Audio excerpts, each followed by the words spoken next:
Hello, everyone, and welcome back to the RMTV Women's Podcast. This is episode 186. Today, I am joined by Emma Sanders, who's a regular the last couple of weeks now. I know. You've done Twice. a couple, to be fair, I know. Yeah. You've got our lovely smiling faces again. This time, we're going to talk about Liverpool versus Chelsea in the FA Cup. Obviously, we didn't do a podcast last week just because there wasn't really, obviously, the game being postponed and stuff. And then we played midweek in the cup, did we? Yeah. Wednesday. Yeah, Wednesday in the cup against, who did we play? West Ham. Is that right? Yeah. I know. I had to think about that. I don't know, like then West Ham in the cup. So obviously, it being a midweek game, we just thought scrap that. We'll start fresh this week. But yeah, we'll dive straight in. We'll do a little bit about Chelsea at the weekend, and then we'll dive into some transfer talk with it being deadline day tomorrow. But firstly, Liverpool against Chelsea on Sunday in the FA Cup. Unfortunately, it was a loss again, which isn't ideal. But to be quite honest, I thought we did play a lot better on Sunday than we have done in previous weeks. Obviously, the scoreline towards the end reflected kind of like the difference in the work rate, I feel like, in the team. But a Sam Kerr hat trick just does it for us. Really, it wasn't. I just knew as soon as she got two, I was like, she's definitely getting a third here. Like, it's just typical Sam Kerr, isn't it? But Yeah. I think looking back at the highlights and assessing the game, it was just sort of poor defending on our ends, really, wasn't it? The first one is a brilliant volley, a nice ball in from Niamh Charles on the right, and a brilliant volley from Sam Kerr. That was just a case of the defender not being tight to it, really. The second goal, Holland gets caught in possession in midfield, which I'm going to be honest, that's something I've noticed in the last couple of games. Is kind of like our ball retention in midfield sometimes isn't great. I think kind of, Holland's facing her own goal when she receives the ball, which, you think the defender, is obviously seeing that she's going to be under pressure. You ask for it back. Maybe just want too many touches from Holland's end, but it has happened a couple of times in midfield the last couple of games, which I've noticed. Which is, it's not really like it's just one of them, isn't it? But do you think that's kind of like just dilly dallying a little bit, just kind of like not really being aware of your surroundings and just. I don't think it's anything in particular that you can work on. It's just kind of something that happens in the moment of a game, really, isn't it? Yeah. Yeah and no. I think I agree with you in terms of like the actual like individual errors. But then I do think there are times when we try and play out the back through the centre too much as opposed to keeping it out wide, if that makes sense. And I think especially against a team like Chelsea where their main threats are through the middle. Yeah. They're not. I mean, obviously they have got strengths out wide as well, but I wouldn't say that's where they're strongest. You look at kind of their key players, the likes of Sam Kerr and Frank Kirby, and obviously they have got Lauren James now, who can cause more of a threat on the wing, but they like making those sort of runs quite central and getting in between the lines of the defenders and the midfielders. So when you're playing against a team like Chelsea, I almost think there's some times where Kerry Holland might not want the ball in that situation in the middle when she's got players around her who, they are fit, they can read the game well, they're used to playing sort of intense matches. So it's not necessarily an ideal scenario. But then on the other hand, I agree with you that I might be being too nice to Kerry Holland there. We've seen her do it too many times this season, as she said, and she's not the only one, but giving the ball away sloppily in possession. And I think that just comes down to one, perhaps a lack of intensity. If Liverpool have not quite got up to that level, then she might not be quite as sharp as she needs to be on the ball when she gets it, but also just maybe just being a little bit lacking in concentration or not necessarily knowing kind of where her teammates are. And you never know as well, like has she had communication from defenders or people around her? And so I do think it is just a couple of situations like that. But yeah, it has become quite frustrating, hasn't it? The amount of times that Liverpool have lost possession. And I don't even think it's just in midfield. I think we've lost possession at the back so many times this season as well. So Yeah. that for me is a big thing, that a big improvement area that needs to be worked on over the next couple of months, especially going into like next season, is just to improve the ball retention, because that is probably one of the biggest things from like the Championship to the WSL is just, you know, you can't afford to lose possession now, because teams have got the quality to actually sort of harm you in those positions now, whereas you might have been able to get away with it a little bit more in the Championship. Yeah, well, we were punished on Sunday, weren't we? It was, I mean, to be fair, Frank Avery ends up picking the ball up, and it was a lovely pass into Sam Kerr. The back post, who again is kind of just unmarked, really. There was calls for offside, but I don't think she was from looking at it a few times. But yeah, when it kind of like, the couple of times I have seen it, we've lost possession, but nothing's come from it, which Yeah, is, it's fine when nothing comes from it. When something does come from it, it's like, you're kind of just waiting for it to happen. So that's when it yeah, gets frustrating. But she redeems herself. She gets a goal back for us, which I thought was a lovely work goal from the team. It was great yeah, play in midfield. Some nice. That kind of shows what Liverpool can do when you're playing quick. The movement's good.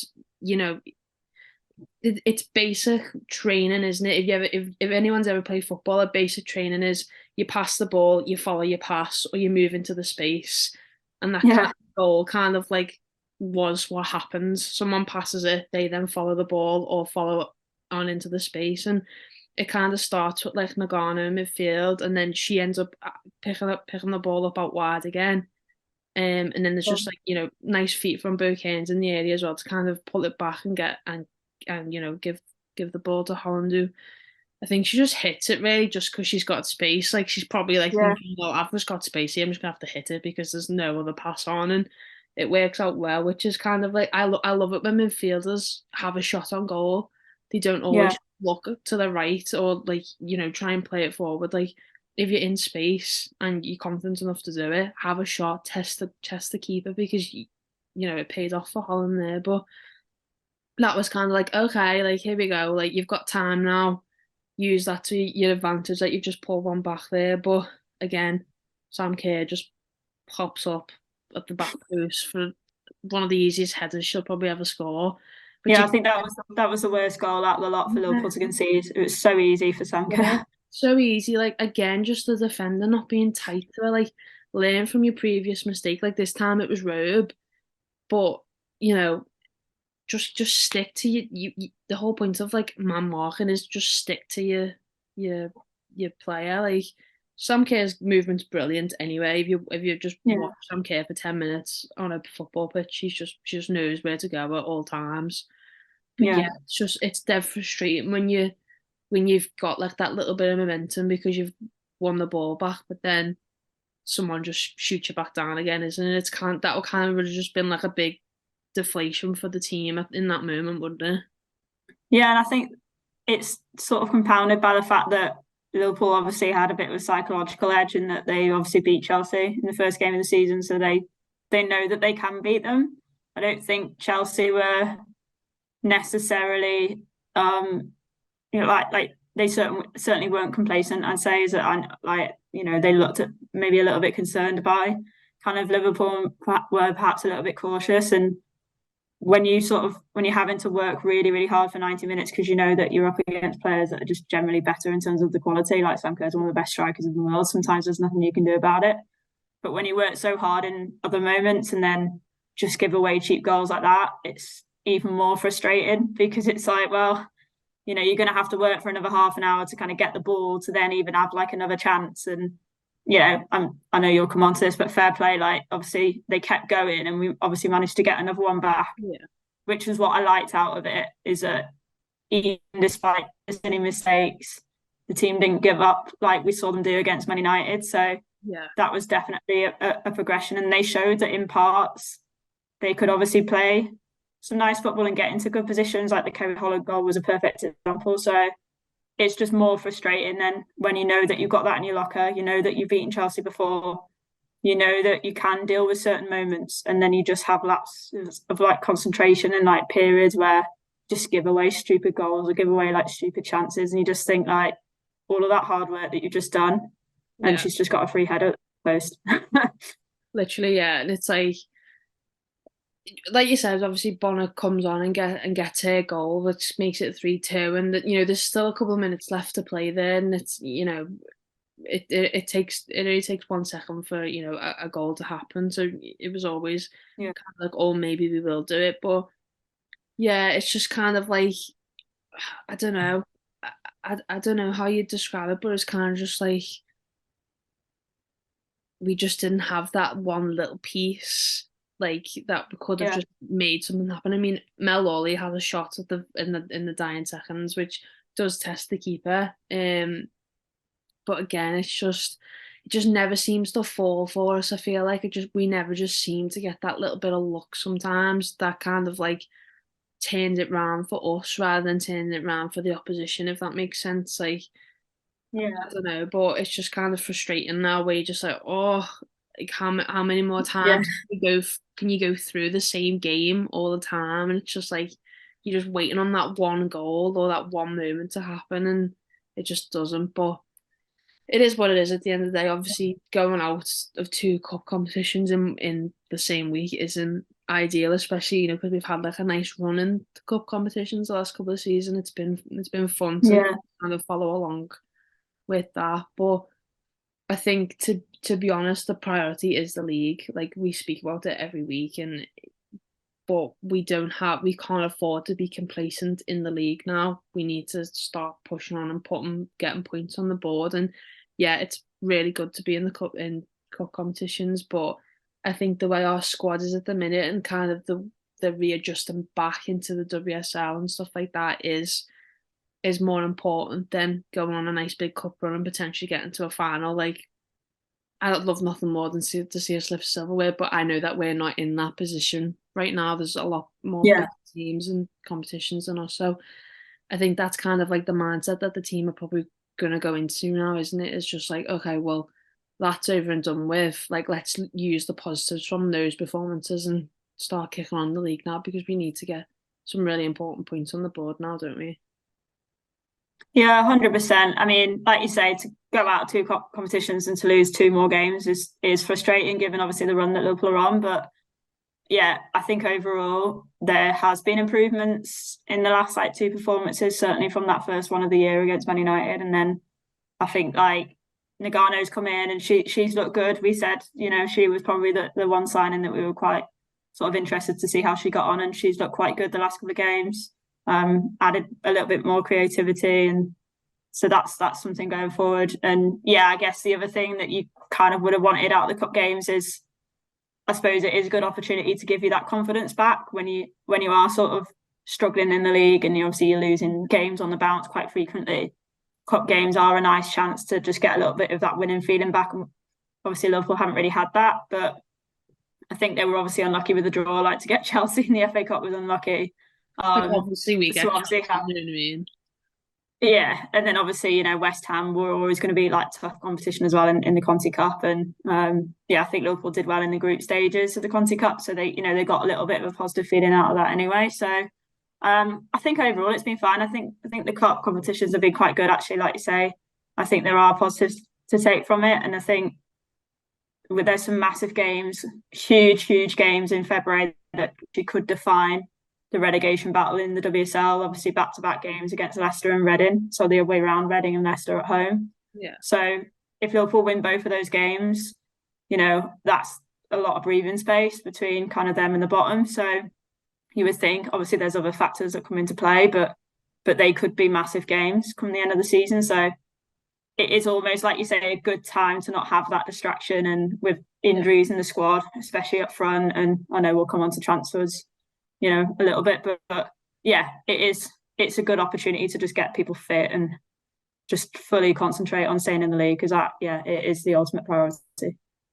Yeah, and there was obviously like a big question mark about Katie Stengel and stuff during the week, whether she could play and stuff like that. Obviously, with her being our basically only out and out striker in the squad at the minute as well, it's kind of like, do you risk her? Do you not risk her? But you've just got those games now to focus on. So hopefully she can. Yeah. Because I don't have a clue when Leanne Kernan's back now because she posted a picture the day and her foot's still in a Had boot. another setback. Who Yeah. knows what's going on there? Which is fine. Like they're not robots. They take as long to recover as they take, but it's kind of frustrating not having someone of her quality in the team because you know that she'd make a difference. But Yeah. we're not going to dwell on that again because I feel like we speak about Leanne Kiernan every week. But We um, miss you. we miss you so much, yeah. But we'll move on to transfers then. Obviously, deadline day tomorrow. This is going out the night that we are filming, so deadline day tomorrow. My least favourite day of the year. It's like so stressful, isn't it? Like we were talking about, like obviously before we started filming of like our thoughts on deadline day, and we're just like, I just wait and see if something happens now because you can never, you don't get the excitement anymore of like there's a random transfer coming out. Like there's always something on Twitter or there's always a rumor that you've focused on for like Yeah. 3 months and then it doesn't happen. And then Yeah. yeah, but then all of a sudden you see a tweet from Emma Sanders that says Rachel Furness is potentially going on loan. There's been inquiries and you think, oh, I can't take it anymore. I can't take no Sorry, more. everyone. But yeah, like we'll talk a little bit about that. Like obviously I know you can only say so much. But it kind of like it doesn't shock me, but it does shock me at the same time because obviously Fernie doesn't get a lot of playing time with us. And it's interesting to know that like people are interested in having her in the side because she does bring a lot of qualities. But I honestly do think that she would be even though she 9 times out of 10 she only comes off the bench for us. She's a player that'll give you 110%, 210% when she does get the opportunity. So it's kind of like you don't want to lose someone of her quality, not just on the pitch, but off the pitch as well in your squad, especially in a Yeah. moment for Liverpool. That's so like, you've got a lot to work on, really, haven't you? Yeah, and I think that's the key as well, is that, and you could probably gauge this from my tweet, but I think there's several teams that are obviously down there in that relegation battle in the WSL, and I think they will be the ones that will be busy on transfer deadline day. Yeah. So it's, those types of teams that are going to be inquiring about late loans and things like that. So that's what makes it interesting, is that someone like Rachel Furness has got, like you say, all those qualities off the pitch first in terms of that experience, that leadership, but also she's someone who just wants to win like so badly. Like we've seen it when she plays for Northern Ireland. We know the passion. It's one of the reasons why everyone who's ever watched this podcast knows. Like I love Fernie. Like, We're the and Rachel Furness fan club. we are, but it's because of that though. It's because she gives everything every time she puts on the football shirt. So no matter what club she plays for, anytime she plays for a country, she's got that passion and she'll do everything she can.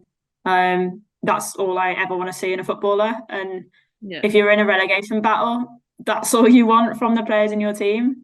Someone who, just rallies everyone around, who'll give everything, and she'll give you that. So that's one thing. And then that's without even talking about obviously the qualities that she's shown during her time at Liverpool. And she's versatile. She can play in several positions. She can obviously, win balls in the box. So she's got that aerial threat as well. You can throw her on up front for like the last 15-20 minutes if you need to, but she can We put also her sit in in goal if you midfield. wanted to, I reckon. Probably, yeah. She'll just go and headbutt Sam Kerr or something. So yeah, why not? But yeah, no, like in all seriousness, like she's obviously got a lot to offer and she wants to play football. And I think any player who's desperate to play football is someone who's an asset to a team. So I'm not surprised by the fact that people have obviously looked and realised she's obviously not getting game time. She's only got 6 months or so left on a contract at Liverpool. So why not ask the question? And that's what clubs are doing, basically. Yeah. That's all I can say. I wish they wouldn't ask the question. Leave our Fanny alone. She's happy here. Yeah. Leave her alone. Yeah. Bye-bye. Bye. Yeah. No contact no more. Okay, guys, just leave it alone. She's fine. I've spoke to her myself. She's fine. She doesn't want anyone anymore. Agent Lauren. Agent Lauren, yeah, just leave her alone now.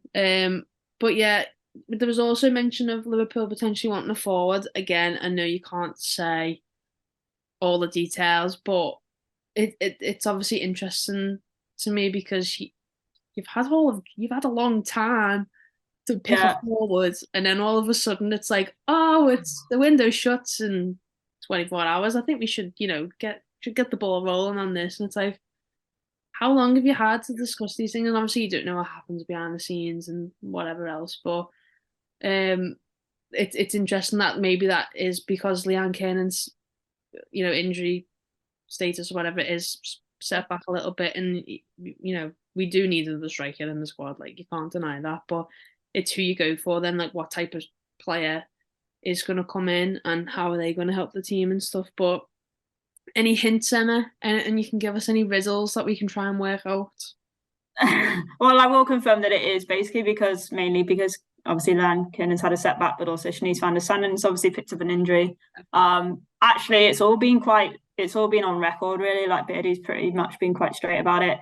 I sort of grilled him a little bit in a press conference a few weeks ago and said, "Why have you not signed a striker when everyone else thought Liverpool quite clearly needed one?" And he said that there wasn't really anyone available that fit the type of player that they wanted. If I'm being completely honest, I was not convinced by that answer at all, because we've seen other clubs buy players, buy strikers, and I'm not having that there's no striker available for Liverpool to sign. But that was obviously the response. And like you say, you don't know what goes on behind the scenes. Who knows what his budget is? Who knows? Obviously I've got a bit of a rough idea, but again, I've been quite critical of it. I do believe that there's strikers out there that within Liverpool's budget that they could get. So I do think they've left it too late.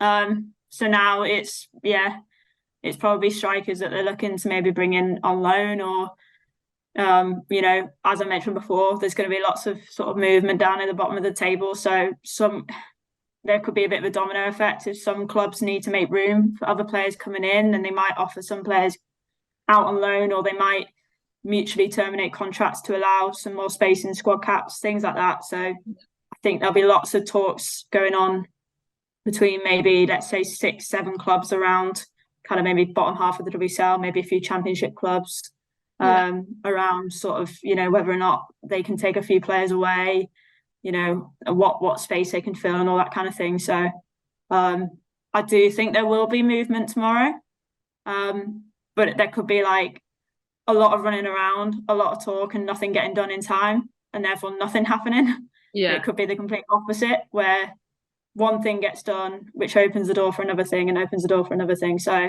I would just be keeping an eye on those clubs. But I think, certainly Liverpool have asked about some players, a couple that would, I think, make sense in terms of, they would be like a Beardy type signing, or they're a player that wants a bit more game time and things like that. So that's probably all I can say right now. It's interesting to me how like signings work sometimes in the women's game, because obviously when you half the time the ins and outs of a men's transfer. And is it similar for like when players come on loan with like, so like in the men's game they do like, oh, we'll pay like 20% wages, but you pay the 80% like weekly. Is it the same in the women's game, or like the parent clubs still pay like full wages, or will the loan club pay full wages? Does it just depend on who does what? So interestingly, I was actually thinking of writing a story about this when I had a shower earlier. That I was genuinely thinking in my head of writing a story about how much the transfer window has changed in like the last 2-3 years in the women's game, because even things like that are starting to change now. So before, it was quite common that the parent club would pay the full wages, but now it changes literally on a case by case. So certain clubs, are quite strong on other teams paying the wages now. Some clubs like to do 50-50. Some will even consider different options. I know of a situation, I think it was at Brighton last season, where might have been the season before, where Brighton offered to pay kind of, education, full accommodation, travel, but, the parent club was still paying full wages. So there's things like that. But then there was also kind of, something in the contract that said that they had to make a certain number of appearances.